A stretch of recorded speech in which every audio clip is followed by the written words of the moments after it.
그리고 연합군은 나폴레옹을 지중해 코르시카 남방에 있는 엘바 섬으로 추방한다.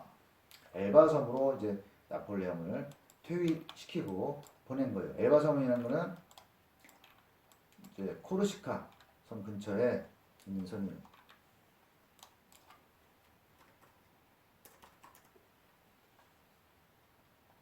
자, 여기죠.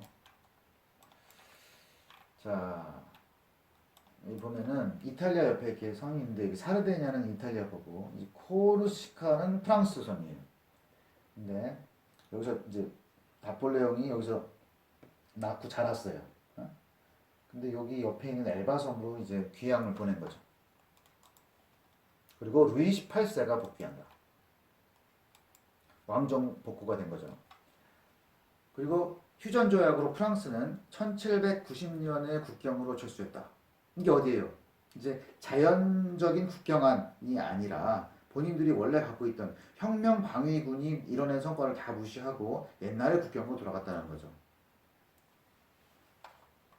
그게 이제 1815년에 빈 회의.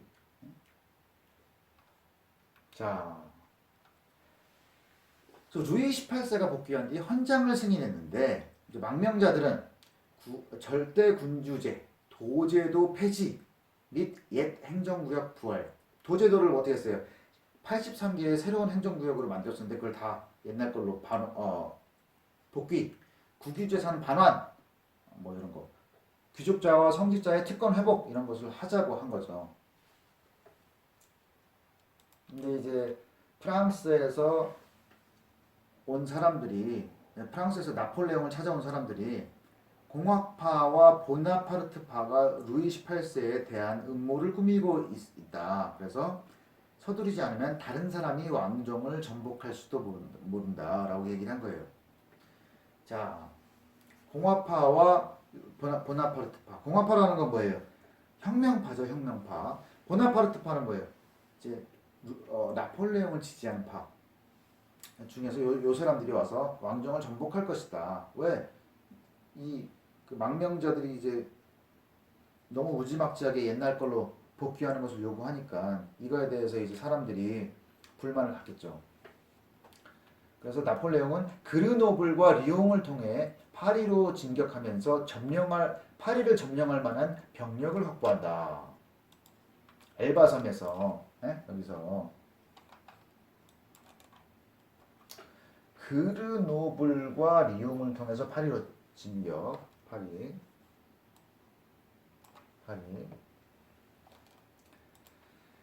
나폴레옹이 다시 한번 갑니다.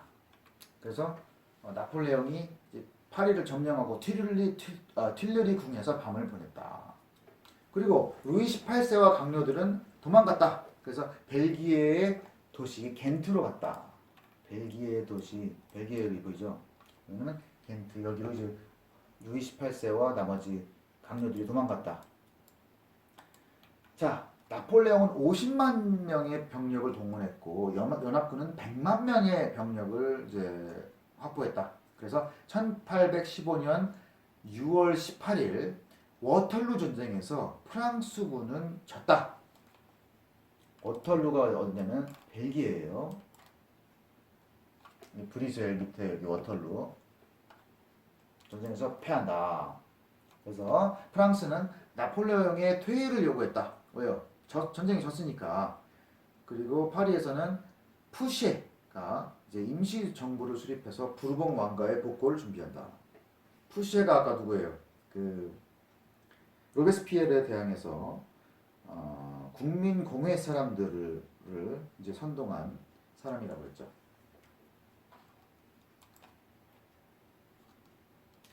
자, 그래서 프랑스 혁명의 성과가 무엇이냐?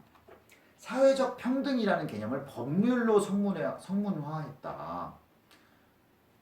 그래서 단시일 내에 혁명은 특권 계급을 없앴다. 특권 계급의 세금 면제 이런 건 더 이상 없는 거죠. 귀족 계급에만 개방된 직업 이런 건 더 이상 없었다. 그래서 또 신앙의 자유, 신앙 문제에 관한 재판 폐지 이런 것으로 이제 사람들의 어떤 안전과 행복이 증진됐다. 이제 프랑스 혁명으로 통일된 프랑스가 만들어졌다.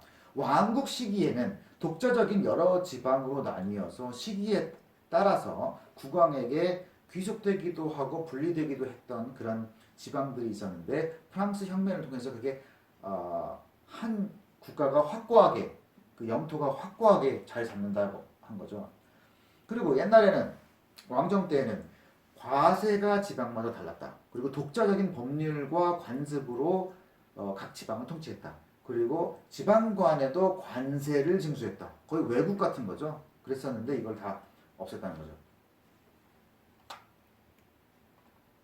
그리고 중앙 집권화를 이뤘어요. 나폴레옹 때 지방자치제를 다 없앴다. 그래서 도에는 지사, 군에는 부지사. 그리고 이제 시읍면에 시읍면장을 뽑아서 행정을 이름했는데 그 사람들을 뽑은 사람이 누구냐? 나폴레옹 자신이 다 뽑았다는 거예요.